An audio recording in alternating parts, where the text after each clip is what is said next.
বিসিবির অন্দরমহলে জরুরি বৈঠক, হেড কোচ হাথুরুর সাথে বিসিবি সভাপতির হট টক।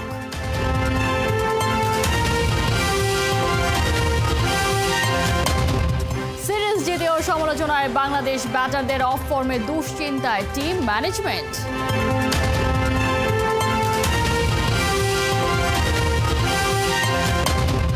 বাংলাদেশ দলে বড় ধাক্কা, ইনজুরিতে তাসকিন, বিশ্বকাপে খেলা নিয়ে শঙ্কা।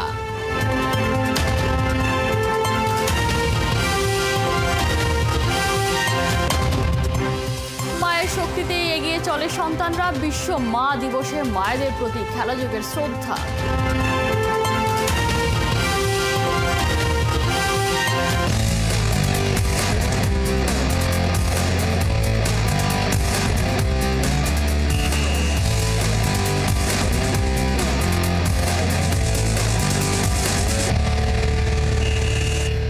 একাত্তরের খেলাযোগের সাথে আছি আমি কোহিনুর কণা। জিম্বাবুয়ের বিপক্ষে ম্যাচ হারের পর বিসিবির অন্দরমহলে জরুরি বৈঠক, রেগে আগুন নাজমুল হাসান পাপন। হেড কোচ হাথুরুর এক্সট্রা আবদার মেনে নিয়ে সাফ জানিয়ে দিয়েছেন বোর্ড সভাপতি কোনো কথা নয়, এবার শুধু রেজাল্ট চাই। Rahman pair report. রেগে আগুন বিসিবি সভাপতি। সিরিজের শেষ টি-20তে জিম্বাবুয়ের কাছে হারটাকে কোনোভাবেই মেনে নিতে পারছেন না তিনি। বিসিবির অন্দরমহলে অনেক কিছুই ঘটে গেছে। সমস্যা কোথায় খুঁজে বের করতে নাজমুল হাসান কাজে ঝাঁপিয়ে পড়েন চট জলদি। শেষ টি-20তে হাফ সেঞ্চুরি হাঁকানো Mahmudullah Riyad, head coach Hathurusinghe আর প্রধান নির্বাচক গাজী আশরাফ হোসেন লিপোকে জরুরি তলব। নিয়তির খেলা বোঝা বড় দায়। এক সময় রিয়াদকে দল থেকে ছুঁড়ে ফেলেছিলেন হাথুরু সিংহে। এখন দল এবং হাথুরুর সম্পর্কে জানতে ওই রিয়াদকেই ডাকেন বড় কর্তা। ওডিআই বিশ্বকাপ থেকেই দারুণ ধারাবাহিক মাহমুদুল্লাহ রিয়াদ। জিম্বাবুয়ের বিপক্ষে পঞ্চম ও শেষ টি-20তে বাকিদের ব্যর্থতার মাঝেও 50 হাঁকিয়ে সবার মতো পাপনকেও করেছেন অবাক।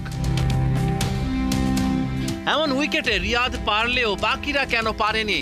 পারফর্ম করেই দলে একটা শক্ত অবস্থান তৈরি করেছেন রিয়াদ। তিনি পাপনকে জানিয়েছেন টস হারাটাই বাংলাদেশ দলের জন্য কাল হয়েছে।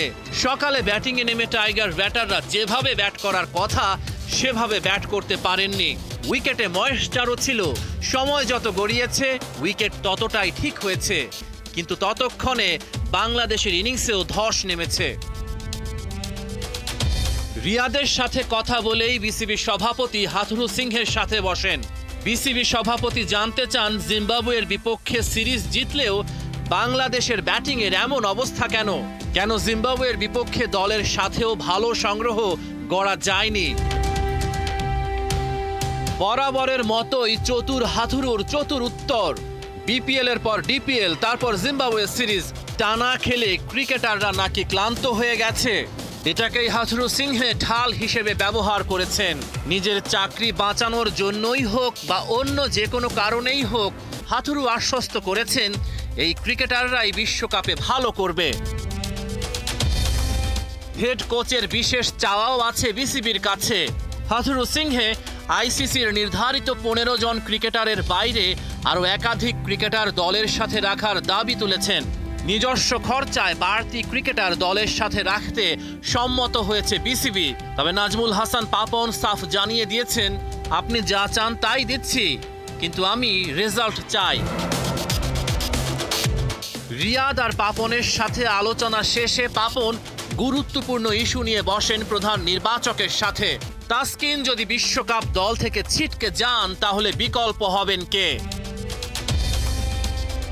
বোর্ডের একটি সূত্র খেলাযোগকে নিশ্চিত করেছে শেষ মুহূর্তে যদি তাসকিন আহমেদ বিশ্বকাপ দল থেকে ছিটকে যান তবে হাসান মাহমুদকে নিয়ে বিশ্বকাপে খেলতে যাবে বাংলাদেশ দল। রিপোর্ট হাতে পেলে বোঝা যাবে তাসকিনের সেরে উঠতে কতদিন লাগতে পারে। রিপোর্ট পাওয়া যাবে সোমবার। রহমান পেয়ার, ৭১। বাংলা ওয়াশ হলো না, 4-1 সিরিজ জিতেও সমালোচনায় টিম বাংলাদেশ। বিশেষ করে ব্যাটারদের অফ ফর্ম দুশ্চিন্তায় ফেলেছে টিম ম্যানেজমেন্টকে। তবুও পজিটিভ দিকগুলো নিয়ে আগাতে চান দলপতি নাজমুল হোসেন শান্ত। বলছেন ঘরের মাঠে টানা ভালো উইকেটে খেলতে পারলেই ব্যাটারদের স্ট্রাইক রেটের উন্নতি হবে। সাইফুল রূপকের রিপোর্ট। আমরা প্রতি ম্যাচে সিরিয়াস ছিলাম, শুরু থেকে আজ পর্যন্ত যে কটা ম্যাচ খেললাম প্রত্যেকটা ম্যাচে সিরিয়াস ছিলাম, একটা ম্যাচও হারতে চাইনি। সিরিজ জিতেও দৌড়ের উপর টিম বাংলাদেশ, বিশেষ করে ব্যাটাররা। উইলোতে ধার নাই, স্ট্রাইক রেট যাচ্ছে তাই। Out of form batting unit নিয়েই আমেরিকা যাচ্ছে লাল সবুজ প্রতিনিধিরা। আইপিএলে কি আন্তর্জাতিক টি-20তে হরহামেশাই দলগুলো তুলছে 200-র আশপাশে রান, আর বোর্ডে 150 তুলতেই ঘাম ছুটে যাচ্ছে শান্ত হৃদয়দের। ইন্টেন্টের ঘাটতি নাকি উইকেটে সমস্যা?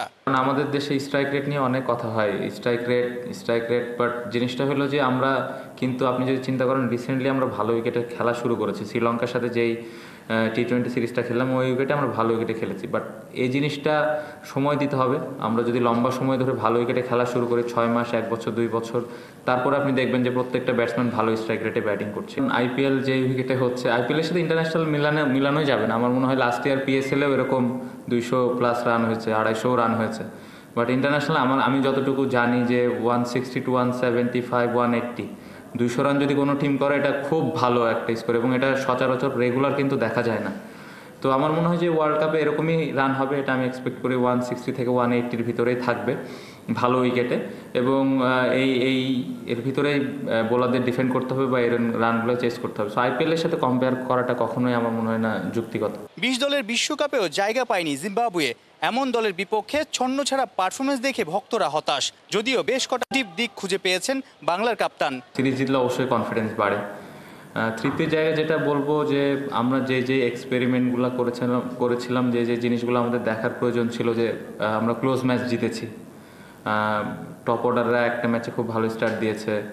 আজকের ম্যাচ যদি দেখেন মিডল অর্ডারে একটু ব্যাটিং করার সুযোগ পেয়েছে। সো এরকম বেশ কিছু জায়গা আছে। রিশাদ পুরা সিরিজটাতে আমার মনে হয় খুব ভালো বোলিং করেছে। সো এরকম যদি চিন্তা করা যায় অবশ্যই অনেক পজিটিভ দিক আছে, এবং আমরা যে জিনিসগুলো আশা করেছিলাম অলমোস্ট আমরা ওই জিনিসগুলোর কাছাকাছি যেতে পেরেছি।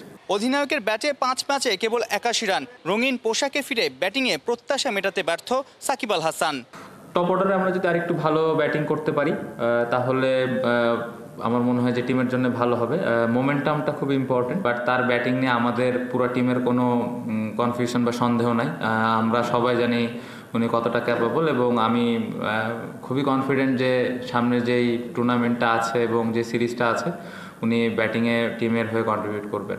আমার পারফরমেন্স নিয়ে যেটা বলেন যে আমার এক্সপেকটেশন অনুযায়ী এই সিরিজটা হয়নি, বাট আমি আমার যে প্রসেস বা আমি আমার ব্যাটিং নিয়ে আমার স্কিল কীভাবে আমি ডেভেলপ করতে পারি এইগুলো নিয়ে কাজ করছি, এবং প্রত্যেকটা সিরিজ যে একটা ব্যাটসম্যানের ভালো যাবে এরকম কোনো কিছু না। সো এটা অলরেডি অতীত হয়ে গেছে, সামনে চিন্তা করছি ভালো কিছু হবে। সাইফুল রূপক, 71। বিশ্বকাপে তাসকিন অনিশ্চিত, টিম ম্যানেজমেন্টের দুশ্চিন্তার শেষ নেই। তার উপর জিম্বাবুয়ের বিপক্ষেও টাইগার ব্যাটারদের ফর্ম যাচ্ছে তাই। বোর্ড প্রেসিডেন্ট নাজমুল হাসান পাপন মহা দুশ্চিন্তায়, বলছেন বিশ্বকাপে ভালো কিছু করতে হলে লিটন, শান্ত সৌম্যের ফর্মে ফেরা দরকার খুব দ্রুত। নাহিন বিন জসিমের রিপোর্ট। ম্যাচ শেষে মাঝ উইকেটে দাঁড়িয়ে সাকিব শান্ত জরুরি মিটিংয়ে। নেট ধরে দাঁড়িয়ে থাকা শান্তকে মনে হচ্ছে মহা টেনশনে। বিশ্বকাপ যাত্রার আগে শেষ মুহূর্তে শেষ ম্যাচটাতে হার, আবার এই ম্যাচের আগেই তাসকিন ইনজুরিতে পড়ে বিশ্বকাপ থেকেই ছিটকে যাবার শঙ্কায়। বড় ভাই সাকিবের সঙ্গে নিজের দুশ্চিন্তা শেয়ার করেই শান্ত ভাবনার জাল থেকে বের হবার চেষ্টায়। ক্যাপ্টেনকে বিদায় জানিয়েই সাকিব নেমে পড়লেন নিজের ভাবনা দূর করার মিশনে। ম্যাচ শেষ, কিন্তু ম্যাচ জার্সিতে সেন্টার উইকেটে এখনও সাকিব আল হাসানের ব্যাটিং প্র্যাকটিসটা চলছেই। সঙ্গত কারণেই একটা ম্যাচে 1 রান করেছেন, একটা ম্যাচে 21 রান করেছেন। সাকিব আল হাসান তার নিজের পারফরমেন্সে একেবারেই সন্তুষ্ট হতে পারছেন না। সবকিছু ঠিকঠাক থাকলে সাকিবের কথা সত্যি হলে এটাই হোম অফ ক্রিকেটে তার শেষ ইন্টারন্যাশনাল টি-20 ম্যাচ ছিল। কারণ 2023 বিশ্বকাপের আগে তিনি জানিয়েছিলেন 2024 বিশ্বকাপ থেকেই তিনি টি-20 ফরম্যাটকে বিদায় বলবেন। মিরপুরের হোম অফ ক্রিকেটে শেষটা রাঙাতে পারেননি সাকিব আল হাসান, তবে শেষ বিশ্বকাপটা অর্থাৎ ইউএসএ এবং ওয়েস্ট ইন্ডিজে যে বিশ্বকাপটা হচ্ছে সেটা নিঃসন্দেহে তিনি রাঙাতে চাইবেন, যার জন্য তার ব্যাটিংটা অনেক বেশি জরুরি। তাই ম্যাচের পরপরই লম্বা সময় ব্যাটিং কোচের সঙ্গে তিনি সময় কাটিয়েছেন নিজের সেরা ছন্দে ফেরার জন্য। সাকিব যেমন সেরা ছন্দে নেই, ব্যাটিং ডিপার্টমেন্টটাও কিন্তু ঠিক একই রকমভাবে ছন্দে নেই। নেট থেকে সাকিবের বের হয়ে যাবার পর আসেন লিটন। শেষ বিকেল পর্যন্ত চলে এলকেডির নেট প্র্যাকটিস। ততক্ষণে টিমমেটরা সবাই টিম বাসে টিম হোটেলে পৌঁছে গেছে। একা একাই লিটন টানা 2 ঘন্টা নিজেকে ফিরে পাবার চেষ্টায়। সবার মোটামুটি প্র্যাকটিস শেষ, লিটন দাস এখনও প্র্যাকটিস করছে, মানে খেলা তো অনেক আগেই শেষ, মানে চেষ্টা করছে ফেরত আসার। বিশ্বকাপের আগেই যে বললেন যে টপ অর্ডারের নিয়ে একটা দুশ্চিন্তা, যে এরা ভালো খেললে আসলে ভালো করা সম্ভব, মানে ঠিক বিশ্বকাপের আগে এরকম একটা অবস্থা কিন্তু 2023 বিশ্বকাপের আগেও হয়েছিল। মানে এটা একটু দুঃখজনক কিনা যে ব্যাটসম্যানরা আসলে ঠিক রাইট টাইমে রাইট ফর্মে থাকে না। আমাদের দুঃখ তো এইটাই, দেখেন আমাদের সেরা বোলারদের মধ্যে পেস বোলিংয়ে তো ডেফিনেটলি আমি এখনকার পরিস্থিতিতে মনে হচ্ছিল তাসকিন, ওর ইনজুরি হওয়ার এখনই সময় হলো। দোয়া করতে পারি যে যেন ওরা ফর্মে ফেরত আসে, শান্ত, লিটন অথবা সৌম্য সরকার, এরা যেন তাদের ন্যাচারাল খেলাটা খেলতে পারে। এমন কোনো বাংলাদেশি আছে যে আশা করবে না সব ম্যাচ জিতুক, কিন্তু এটা হবে না। আমাদের দলটা ওরকম কোনো ভালো দল না as compare to other teams, কারণ T20 একটা very different type of game. Match শেষ করেই কোচ আর ক্যাপ্টেন জরুরি মিটিংয়ের জন্য ছুটে গেছেন বোর্ড প্রেসিডেন্টের কামরায়। সোমবার দল ঘোষণা, তার আগে ইনজুরি আর টাইগারদের ফর্ম নিয়ে খুব একটা স্বস্তিতে নেই টিম ম্যানেজমেন্ট। কনফিডেন্স ফেরানোর মতো পারফরমেন্স কি এই সিরিজটাই হয়েছে কিনা মনে করেন কিনা? শান্ত এবং লিটন দাসের কাছ থেকে যে ধরনের আশা ছিল সেটা তারা করে দেখাতে পারেনি, কিন্তু শেষ ম্যাচে শান্ত আবার মনে হচ্ছে যে আবার ঘুরে আসছে। That is a good sign, এবং আমরা আশা করি লিটন দাসও ফিরে আসুক। আপাতত সবচেয়ে বড় ধাক্কা তাসকিনের ইনজুরি। 2019-এ চোখের জলে ভেসে গিয়েছিল তাসকিনের বিশ্বকাপ স্বপ্ন। এই স্পিড স্টারের মুখের হাসি হয়তো হারিয়ে যাচ্ছে আবারও। এই বিশ্বকাপ থেকেও তার ছিটকে যাওয়া এখন অনেকটাই নিশ্চিত। মোটামুটি হোপফুল ইনশাআল্লাহ বিশ্বকাপ এবার অ্যাটলিস্ট মিস হবে না। কোনো বলা যাইতেছে না, 50-50। আলহামদুলিল্লাহ, সব কিছুর জন্য আলহামদুলিল্লাহ। না না, আমি অনেক ভাগ্যবান আলহামদুলিল্লাহ। নাহিয়ান বিন জসিম, 71। এদেশে তখন ছিল না নারীদের কোনো ক্রিকেট দল। সে সময়টাতেই কিনা ক্রিকেটার হতে চাইলেন সাথীরা জাকির জেসি। সব বাধা পেরিয়ে হয়েও গেলেন, কারণ জেসি চলার পথে পাশে পেয়েছিলেন তার সুপার হিরো মাকে। সেই জেসি এখন নিজেই হয়েছেন মা। একদিন তার কন্যাও করবেন বিশ্বজয়, এমন স্বপ্ন তার চোখে। বিশ্ব মা দিবসে এমনই সর্বংসহা মাকে খেলাযোগের ট্রিবিউট। এখন তুমি কি হতে চাও সেটা বলো। কি হইতে চাই? ক্রিকেটার। বারবার বলতে হয় কেন? বাংলাদেশের প্রথম আন্তর্জাতিক নারী আম্পায়ার সাথীরা জাকির জেসি। তার একমাত্র কন্যা, যার ধ্যান জ্ঞান শুধুই একজন ক্রিকেটার হওয়া। ওই যে বলে না, মেয়েরা মায়েরই প্রতিচ্ছবি। অ্যাপ্রিশিয়েট করাবো, এবং এখন থেকে আসলে আমরা ওকে প্র্যাকটিস করাই, ব্যাটিং বোলিং। প্রতিটি মেয়ের কাছে তার মা যেন ছোট্টবেলায় টিভিতে দেখা সে ক্যাপ্টেন প্ল্যানেট। যখনই কোনো বিপদ আসবে তখন আকাশ পাতাল ফুঁড়ে ছুটে এসে সন্তানকে রক্ষা করবে। কোন এক প্রবাদে আছে, সৃষ্টিকর্তা সবখানে যেতে পারেন না, তাই নাকি তিনি পৃথিবীতে পাঠিয়েছেন মা। সাথে দিয়েছেন সন্তানের ইচ্ছে, স্বপ্ন, আহ্লাদ সব পূরণের জাদুকরী এক ক্ষমতা। ছোট্ট জেসিও সেদিন হয়ে পড়ে ক্রিকেটার হওয়ার স্বপ্নে বিভোর। যখন সবাই বলে তোমাকে দিয়ে এসব হবে না, ওসব করতে যেও না, তখন স্বাধীনতার লাইসেন্স ধরিয়ে দেন মা। পারলে তুমিই পারবে। সুপার হিরো যেটা প্রথমে বললেন সেটা ডেফিনেটলি আমার মাকে বলতে হবে, কারণ হচ্ছে আমার মা আমাকে এই স্বপ্নটা দেখাতে শিখিয়েছেন। আমার আম্মু চাইতেন সবসময় আমি যেন অলরাউন্ডার হই, যেন কোনো দিক থেকে পিছিয়ে না যাই। আজকে আমি যেই জায়গায় এসেছি ডেফিনেটলি আমার প্যারেন্টসদের জন্য, ডেফিনেটলি আমার আম্মু আসলে এই স্বপ্নটা আমাকে দেখিয়েছেন। ফাইটার মায়ের কন্যা জেসি নিজের স্বপ্ন থেকে মায়ের ইচ্ছে এক সুতোয় গেঁথে এগিয়ে চলেছেন অসাধ্য সাধনের পথে। আমার মা জীবনে অনেক স্ট্রাগল করেছেন, তিনিও আজকে যে জায়গাটা এসেছেন স্ট্রাগল করে এসেছেন, লড়াই করে এসেছেন। সেটার থেকে আমি আসলে শিখেছি কিভাবে লড়াই করতে হয়, কিভাবে একটা জায়গায় যেতে হয়। পৃথিবীটা এত সহজ নয়, কারোর জন্য আসলে সব কিছু সহজভাবে সাজিয়ে রাখা হয় না। তো সবাইকেই লড়াই করে আসতে হবে, যে যতই ভালো সাপোর্টিভ থাক না কেন, আমার লড়াইটা আমার কাছে। ক্রিকেটের ক্যারিয়ার শেষ, তবে 22 গজের মোহজে এক রত্তিও কাটেনি জেসির। অতঃপর বেছে নিলেন আম্পায়ারিং। সেখানেও শঙ্কা, চ্যালেঞ্জটা আকাশ সমান। খেলা থেকে আম্পায়ারিং ডেফিনেটলি অনেক চ্যালেঞ্জিং, কারণ খেলায় আপনি ভুল করলে সেই ভুলের শুধরানোর সুযোগ আছে, বা খেলায় প্রতিদিন তো সবাই সেঞ্চুরি করে না, 0 রানেও আউট হয়, এটা খেলার একটা পার্ট। বাট আম্পায়ারিং এমন একটা জব, সবার কাছে মনে হয় যে আম্পায়াররা হয় রোবট, না হয় আসলে কম্পিউটার, যে ওরা কোনো ভুল করতে পারবে না। হয়তো বা নারী বলেই এত কথা হচ্ছে। আবার একটা জিনিস, সব কিছুর তো পজিটিভ নেগেটিভ দিক আছে। একটা জিনিস আমার কাছে ভালোও লেগেছে, যেটা যে এটা না হলে তো এত মানুষ জানতো না যে আমি লিস্টে ডেবিউ করেছি। বা আরেকটা জিনিস ভালো যে আমার উপর দিয়ে সব কিছু গেছে, এরপরে যারা নারী আম্পায়াররা তো এরপরেও আসবে, আমার পরেও আসবে, নেক্সট ইয়ার আরও 1-2 হয়তো বা ডেবিউ করবে, তাদের পরটা অনেক মসৃণ হয়ে গেছে। ময়দান থেকে খড় জেসি এখন দশভুজা, সর্বংসহা। হরদম দেশকে প্রতিনিধিত্ব করতে বুকে পাথর চেপে সন্তানের মায়াভরা মুখটাকে দূরে রেখে থাকতে হয় মা জেসিকে। লক্ষ্য একটাই, আসছে ভবিষ্যতে এই জার্নিতে সামিল হোক এমন আরো অনেক জেসি। যে কোনো মায়ের জন্য বাচ্চাকে রেখে একটা দিন বাইরে থাকাটা কষ্টকর, ডেফিনেটলি। আর দিনের পর দিন তো ডেফিনেটলি কষ্টকর, কারণ আমি অনেক সময় দেখা গেল যে 15 দিন 20 দিন 1 মাস বাইরে থেকে এসে দেখি যে ওর অনেক কিছু পরিবর্তন হয়ে গেছে, অনেক কিছু নতুন নতুন শিখছে। ভিডিও কলে দেখা এবং সামনাসামনি বাচ্চাকে কোলে নিয়ে আদর করা, শরীরের সাথে মিশিয়ে রাখা, সেটা আলাদা একটা অনুভূতি। সেটা মা হিসেবে সবসময় মিস করি।